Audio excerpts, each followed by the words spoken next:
एक समय कोई बैनर बगैर फ़ोटो के नहीं होता था, लेकिन उस समय शायद वो फ़ोटो जनता के दिल और दिमाग में नहीं थी। एक समय आया बैनर से फ़ोटो तो गायब हो गया, लेकिन वो फ़ोटो जनता के दिल और दिमाग में है। समय पड़ने पर ठप्पा लगेगा, उसी फ़ोटो पे ठप्पा लगेगा। नमस्कार दोस्तों, स्वागत है आपका मेरा हरिद्वार में और मैं अभिनव बंसल फिर से जुड़ चुका हूं आपके साथ। दोस्तों, आज हम बात करेंगे हरिद्वार शहर के प्रथम मेयर माननीय मनोज गर्ग जी से। चर्चा करेंगे उनसे कुछ खास विषयों पर और जानेंगे उनसे कुछ खास बातें। चलिए दोस्तों, शुरू करते हैं। नमस्कार सर, स्वागत करता हूँ आपका मेरा हरिद्वार में। सर, पहला सवाल, सर जिस सपने को लेकर आप हरिद्वार शहर के प्रथम मेयर बने, हरिद्वार शहर को अपने 5 साल दिया आपने, तो क्या वह सपना पूरा हो पाया? सर्वप्रथम तो मैं आपके इस चैनल के माध्यम से सभी को नमस्कार करता हूं और सबसे यही अपील करता हूं कि किसी भी सार्वजनिक स्थल पर जाएं तो मास्क का अवश्य प्रयोग करें। अभी जो आपका सवाल है अभिनव जी कि जो जिन सपनों को लेकर नगर निगम में प्रवेश किया था वो सपने पूरे आपके हो गए क्या? एक्चुअल में सपने तो रोज़ आदमी देखता रहता है और सपने कभी पूरे होते नहीं हैं, क्योंकि एक प्रक्रिया है। आज जो सपना देखा उसको पूरा करेगा, फिर एक नया सपना और नया आ जाता है। तो लगातार सपने पूरे भी होते रहे और सपने नए नए देखते भी रहे, क्योंकि जब किसी क्षेत्र में कार्य करते हैं तो वो जो अनुभव है वो अनुभव हमारे को आवश्यकता के रूप में महसूस होता है। जो जनता की सेवा करते समय बहुत सारी चीज़ें ऐसी होती जो सोच के कुर्सी पे नहीं बैठा जाता, सामने से पता चलता है अरे इतनी भी परेशानियां हैं, इतनी भी चीज़ें हमारे को करनी है। तो वो नई नई चीज़ें सामने आती रहती हैं और जनता और अधिकारी सबसे बड़े अनुभव देने वाले व्यक्ति होते हैं। राजनीतिक क्षेत्र में काम करते हुए अगर किसी ने अनुभव लिया है तो वो जनता से और अधिकारियों से अनुभव मिलता है। और निश्चित रूप से नगर निगम का मेयर होने के नाते 2013 और 18 में बहुत सारे ऐसे अनुभव मिले और अधिकारियों से लगातार मेरी वार्ता होती रहती थी। उनमें से एक जो मुझे एक संतोष आता है, एक बार मैं जब 2014 में भारतीय जनता पार्टी की केंद्र में सरकार बनी तो आदरणीय पीयूष गोयल जी से मैं 2015 में मिलने के लिए गया था। तो मैंने अपने अधिकारियों को और जो नगर निगम क्षेत्र से बाहर के अधिकारी थे, ऊर्जा विभाग हमारे नगर निगम में नहीं आता, लेकिन फिर भी मैंने एक्शन को बुलाया। तो एसडीओ आए थे उस समय विनीत सक्सेना, और भी अनेक अधिकारी थे कि मैं पीयूष जी से मिलने जा रहा हूँ, आप मुझे बताइए क्या मैं शहर के लिए मांग सकता हूँ। तो मुझे खुशी है संबंधित ऊर्जा के जो हमारे ऊर्जा विभाग है उसके अधिकारी ने मेरे को सजेस्ट किया कि आप अंडरग्राउंड बिजली हरिद्वार के लिए ले लीजिए।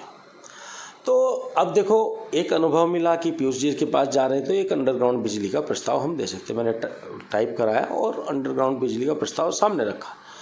तो निश्चित रूप से पीयूष जी ने हरिद्वार का मेयर होने के नाते और हरिद्वार एक हमारी जो श्रद्धा का एक केंद्र है, तो तुरंत उसको सैंक्शन करा 476 करोड़ रुपए के रूप में। लेकिन कांग्रेस की गवर्नमेंट थी, वो उस पैसे को नहीं ले पाई, या जो भी उनकी मंशा रही होगी। बीजेपी की गवर्नमेंट आई, मदन जी को मैंने कहा नगर विकास मंत्री रहते हुए कि इस कार्य को आगे बढ़ा जाए, और खुशी की बात है कि वो कार्य हुआ। लेकिन मुझे पता था कि बहुत सारे राजनीतिक कारण ऐसे होंगे उसका श्रेय शायद मुझे ना मिले। तो मैंने उस समय BN शर्मा थे उनके जॉइंट सेक्रेटरी पीयूष जी के, उनसे मैंने कहा कि देखिए शर्मा जी, हरिद्वार के लिए भी अंडरग्राउंड बिजली मांग रहा हूँ।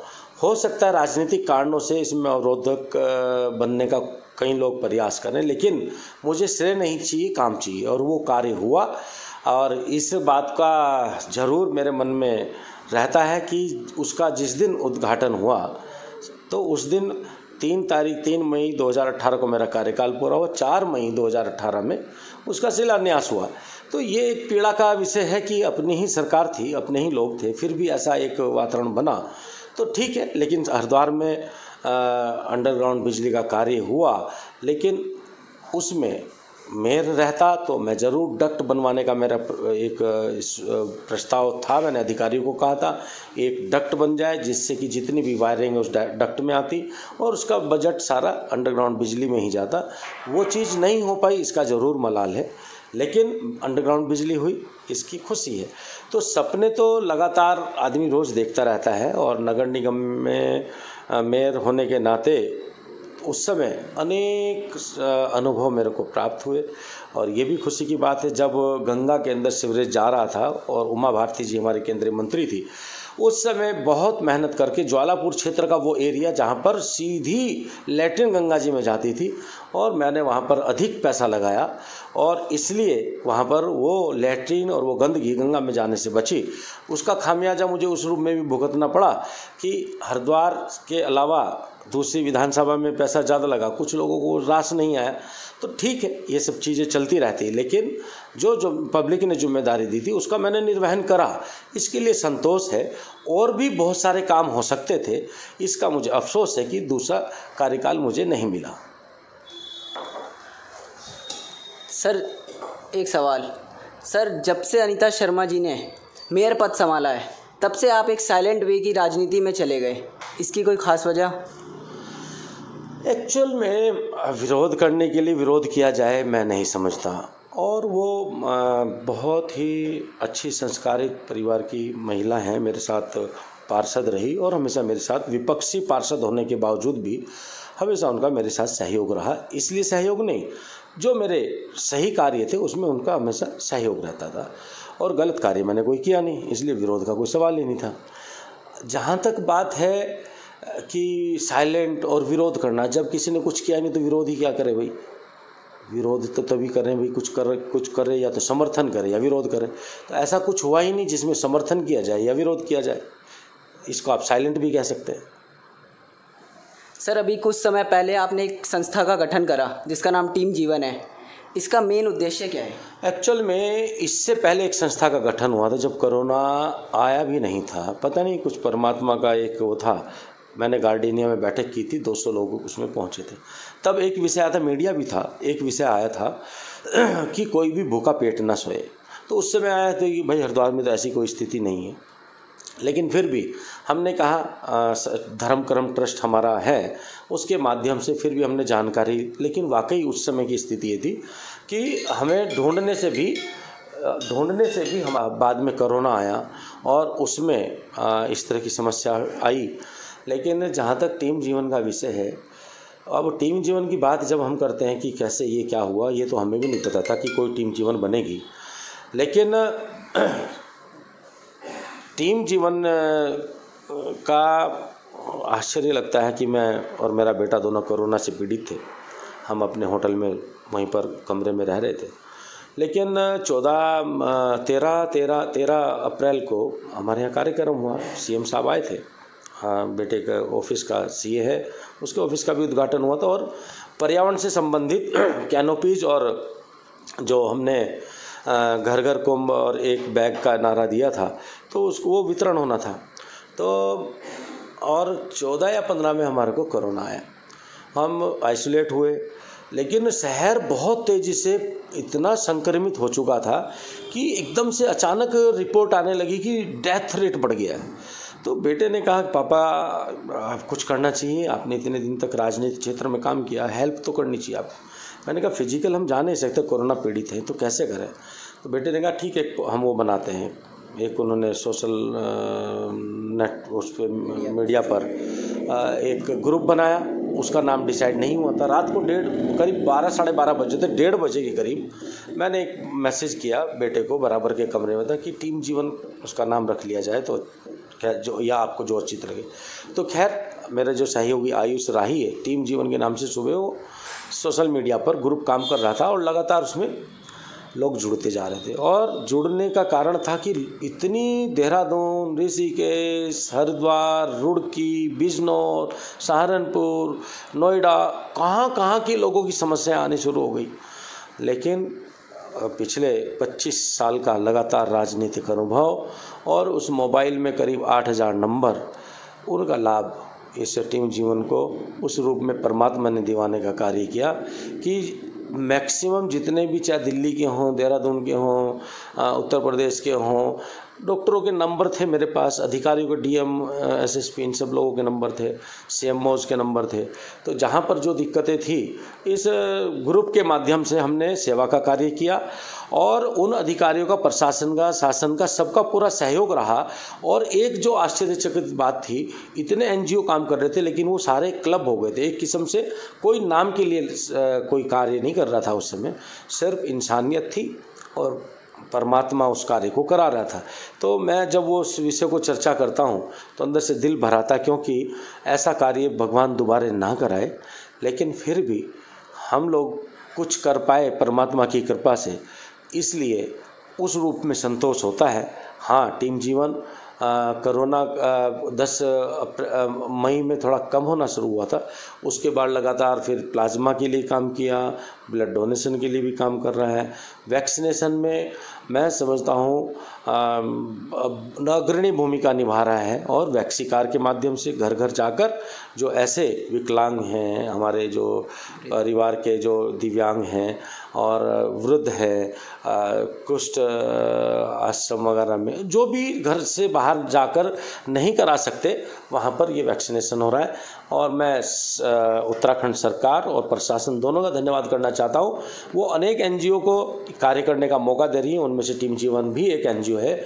और वो तमाम हमारे कार्यकर्ता जो भी उसके टीम जीवन के सदस्य हैं, वो रात दिन बगैर किसी पारितोषिक लिए वो कार्य कर रहे हैं। और पर्यावरण में भी एक बच्चा एक पौधे का नारा हरेला पर्व पर दिया था और जिला प्रशासन ने जितने पौधे उपलब्ध कराए वो स्कूलों के माध्यम से, डीएवी, डीपीएस आदि अनेक ऐसे विद्यालयों के माध्यम से पौधारोपण का भी कार्य शुरू हुआ टीम जीवन के माध्यम से। निश्चित रूप से टीम जीवन को शहर का समर्थन मिल रहा है और शहर की समस्याओं को टीम जीवन के जो सदस्य हैं वो अपनी समस्या समझते हुए समाधान कर रहे हैं। तो निश्चित रूप से ये परमात्मा प्रदत्त कार्य है और परमात्मा की सेवा उस रूप से हो रही है। सर, आए दिन अशोक शर्मा जी कहते रहते हैं कि पहले कमल जोरा, फिर मनोज गर्ग और अब अनीता शर्मा को भाजपा प्रदेश अध्यक्ष मदन कौशिक जी काम नहीं करने देते।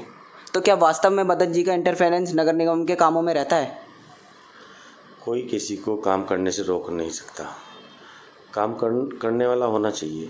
ठीक है, हम अंडरग्राउंड बिजली लाए, कांग्रेस ने काम नहीं करने दिया, लेकिन काम तो हुआ। ऐसा नहीं काम नहीं होता, लेकिन कुछ लोग सिर्फ आरोप प्रत्यारोप लगा कर ही राजनीति करना चाहते हैं, लेकिन जनता नकार देती है। और जो हमारी अनीता शर्मा जी हैं, पूर्व में पार्षद रही है और वो बहुत भाग्यशाली महिला हैं। और जब से वो इस परिवार में आई हैं, दिन दुनी रात चौगनी उन्होंने उन्नति की है। मेरी भी शुभकामनाएं हैं। निश्चित रूप से उस परिवार का सौभाग्य होता है जिसमें इतनी सौभाग्यशाली महिला हो, और ये अनीता जी के ही भाग्य का प्रताप है जो पूरा परिवार सुख से जीवन यापन कर रहा है। तो ठीक है, अशोक जी के भाग्य में अनीता भाभी लिखी हुई थी तो इसलिए वो भी मौज ले रहे हैं, तो लेते रहें। बाकी कार्य करने से राजनीतिक क्षेत्र में कार्य होते हैं, बाकी ऐसे बयानबाजी करने से कुछ नहीं होता। कुछ करें तो सही। तो ठीक है, भाग्य में भाभी जी का लिखा हुआ था, वो मेयर बन गई, तो अब जब मेयर वो बन गई तो मेयरपति तो कहलाएंगे ही वो।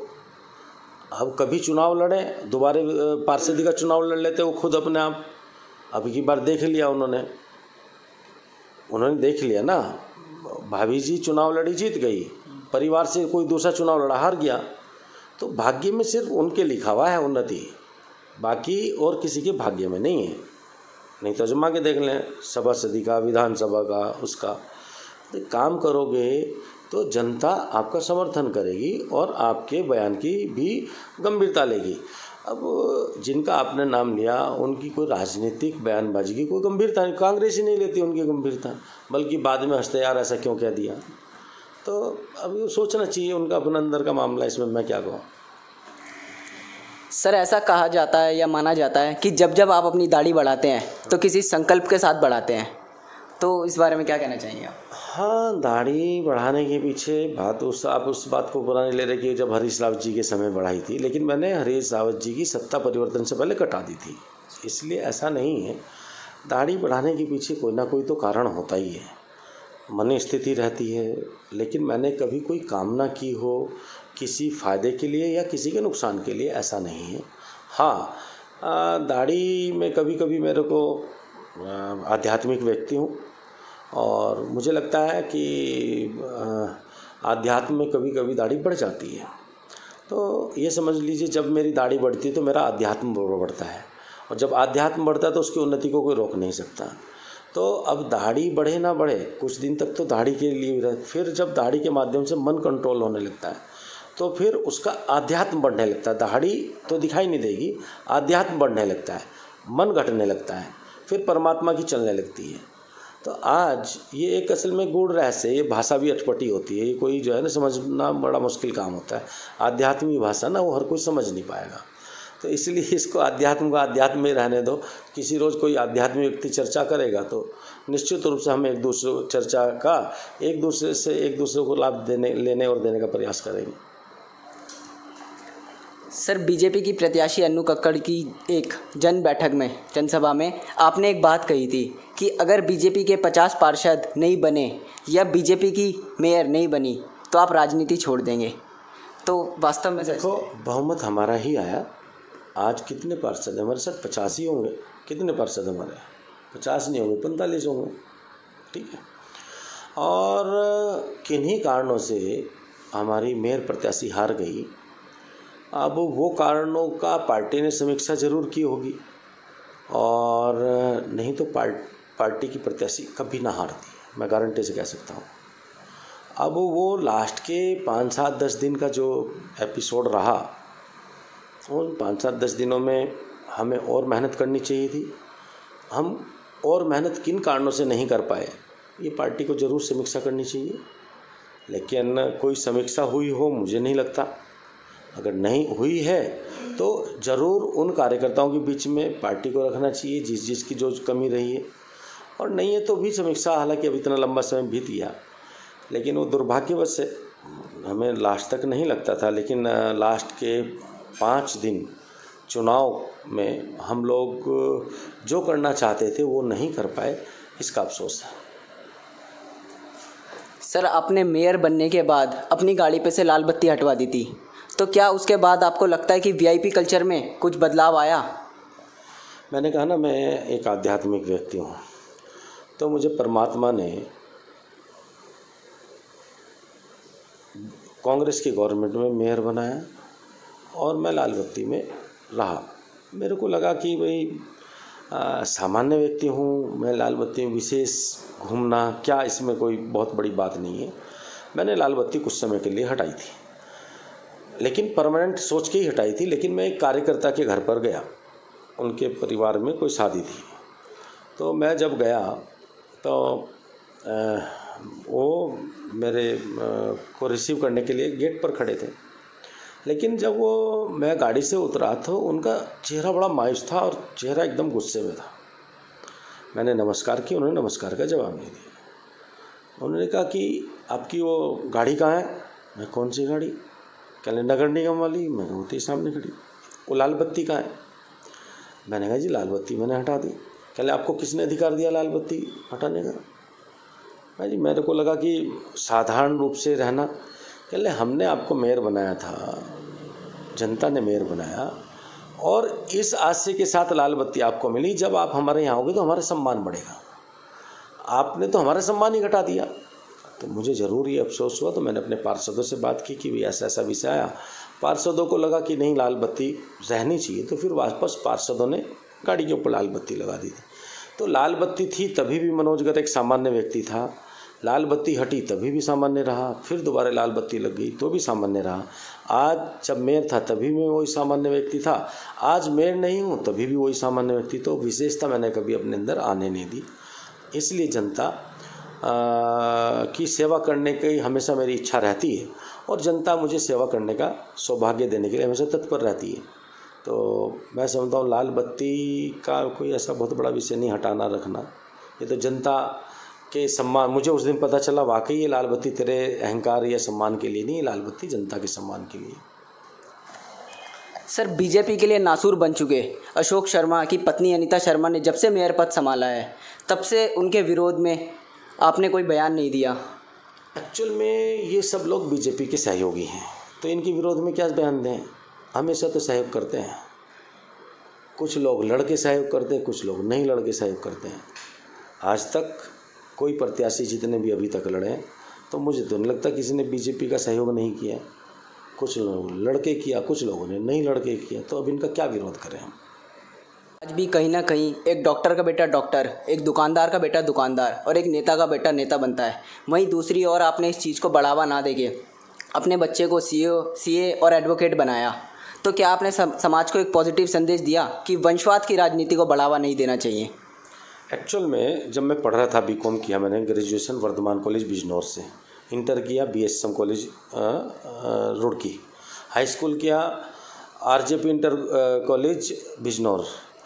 तो जब मेरा ग्रेजुएशन पूरा हुआ तो मेरे मन में आया क्या करूं मैं।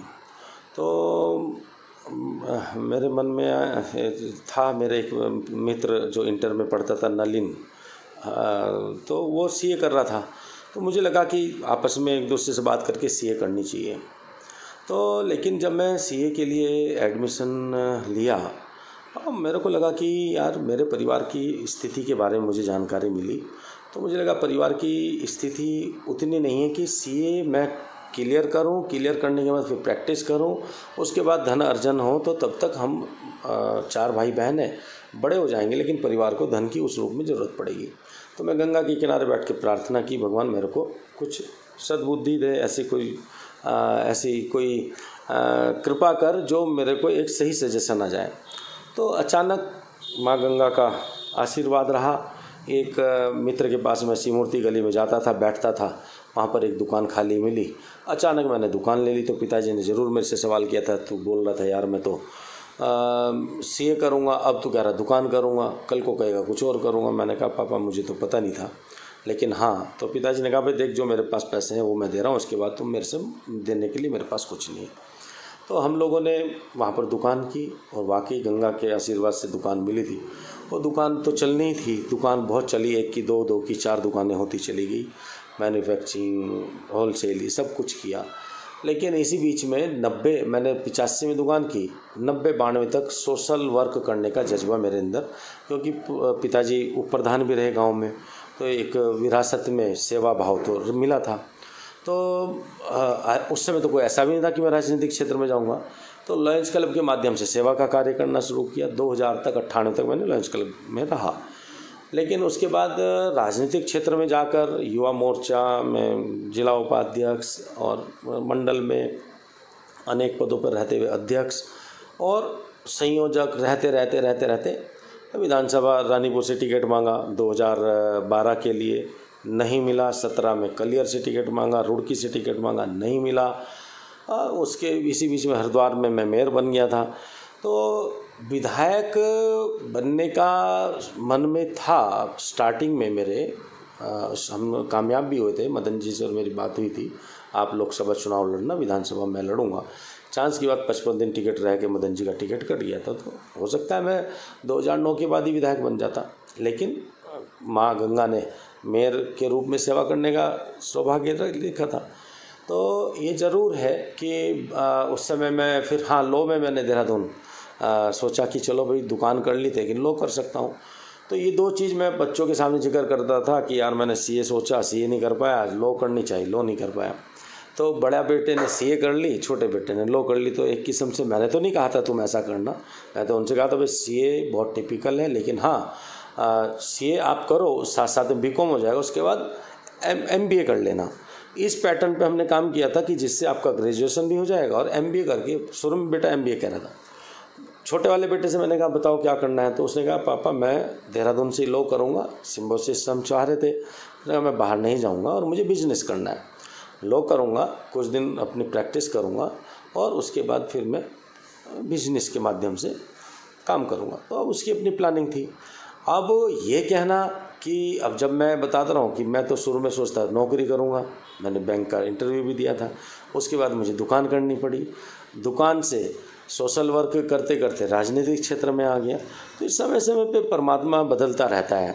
अब आज बेटे ने सीए किया, मैंने तो कल ही उससे पूछा था भाई जो भी करना है अपने प्लानिंग कर लो, आज आप सीए हो, अगर सीए के साथ साथ कोई बिजनेस कर सकते हैं या परिवार के किसी सदस्य के नाम से बिजनेस करते हैं उसको आप बढ़ाइए। अगर आपको खाली सीए का ही करना है तो आप उसमें फिर अपना समय दीजिए। और अगर आपको राजनीतिक क्षेत्र में रहकर जनता की सेवा का कार्य करना है तो आप एक विचार कर लो, जो भी करना है उसके लिए परिवार और परिवार के जो मित्र हैं और शहर वो आपकी सहयोग करेगा, जो होना होगा हो जाएगा। सर, बीजेपी की प्रत्याशी अन्नू कक्कड़ के हारते ही आपकी हर बीजेपी के बैनर से फ़ोटो, हर होर्डिंग से फ़ोटो गायब और बीजेपी के बैठकों में आपका ना दिखना, इसकी कोई ख़ास वजह? देखो, दो चीज़ होती हैं। एक समय कोई बैनर बगैर फ़ोटो के नहीं होता था, लेकिन उस समय शायद वो फ़ोटो जनता के दिल और दिमाग में नहीं थी। एक समय आया बैनर से फ़ोटो तो गायब हो गया, लेकिन वो फ़ोटो जनता के दिल और दिमाग में है। समय पड़ने पर ठप्पा लगेगा, उसी फ़ोटो पे ठप्पा लगेगा। सर, आज भी हरिद्वार के लोग कहीं ना कहीं आपको विधायक के रूप में देखना चाहते हैं, तो क्या आप हरिद्वार विधानसभा या किसी अन्य विधानसभा से अपनी किस्मत दोबारा आजमाएंगे? देखिए, पार्टी के सामने विधानसभा के लिए मैं ज़रूर प्रस्ताव रखूँगा। अब पार्टी वो हरिद्वार से दे, रानीपुर से दे, कलियर से दे या जहाँ से भी दे, जहाँ से भी वो टिकट देगी, कार्यकर्ताओं के सहयोग से और जनता के आशीर्वाद से विधायक बन के आऊँगा। ये मुझे अपने पर भरोसा है, अपने परमात्मा पर, अपने गुरु पे भरोसा है। मैं विधायक बन के आऊँगा, पार्टी टिकट देगी तो। सर, आपके फ़ोन में एक कॉलर ट्यून लगी है कि जीवन तुमने दिया है संभालोगे तुम। इसको सुनने के बाद कई लोगों में एक पॉजिटिव सोच आती है, तो इसके बारे में क्या कहना है आपका? जीवन में जिन्होंने भी पॉजिटिव सोच रखी वो उनको कोई उन्नति करने से रोक नहीं पाया। मैं अभी पढ़ रहा था, एक द सीक्रेट पुस्तक है, उसमें लिखा था जो लोग पद के पीछे, पैसे के पीछे या किसी भी कामना के पीछे भागते हैं वो भागते ही रहते हैं। जब जब उन्होंने उसका मांगना छोड़ा है, डिमांड छोड़ी है और वर्तमान में संतोष रखा है, उनको परमात्मा ने बहुत आगे तक बढ़ाया और मैं अनुभव भी कर रहा हूँ। मैं भी बहुत मांगता था, जब से पिछले 5 साल से मैंने मांगना छोड़ा है। मेयर रहते भी मैंने छोड़ दिया था, लेकिन हाँ, मांगना छोड़ा है इंटरनल, लेकिन कर्म करना नहीं छोड़ा। अगर मैं राजनीतिक क्षेत्र में कार्य करता हूँ तो मुझे अपना बायोडाटा देना पड़ेगा कि आप मुझे सेवा का मौका दीजिए। अब उसके बाद नहीं मिलता तो संतोष में रहता हूँ। इसलिए गीता में भी बोला है, कर्म किए जा फल की इच्छा मत कर रहे इंसान, जैसे कर्म करेगा वैसे फल देगा भगवान। तो कर्म हमारे पर जो आध्यात्म के संविधान के अंतर्गत होने चाहिए। जैसे आज हम भारत देश में रहते हैं तो हमारे कर्म हिंदुस्तान के संविधान के अंतर्गत होंगे तो हमारे को कोई टच नहीं कर सकता। ऐसे ही परमात्मा का जो संविधान है कि फल की इच्छा मत कर भाई, कर्म कर तो तुझे बांध नहीं सकता कोई। उस फिलोसफी पे हम काम करते हैं। तो दोस्तों, जैसा कि आज हमने माननीय मनोज गर्ग जी से जाना कि उन्होंने कितने अच्छे अच्छे काम करें, अंडरग्राउंड बिजली का कार्य करा और अगर आगे भी पार्टी उन्हें सेवा का मौका देंगी तो वो फिर निरंतर अपनी सेवा हरिद्वार की जनता को ज़रूर देंगे। पर लोगों के दिलों में वो आज भी जिंदा है, जागरूक है। वो फ़ोटो उस पर ठप्पा ज़रूर लगेगा। दोस्तों, मिलते हैं आपसे अगली खबर के साथ। मेरे हरिद्वार से अभिनव बंसल।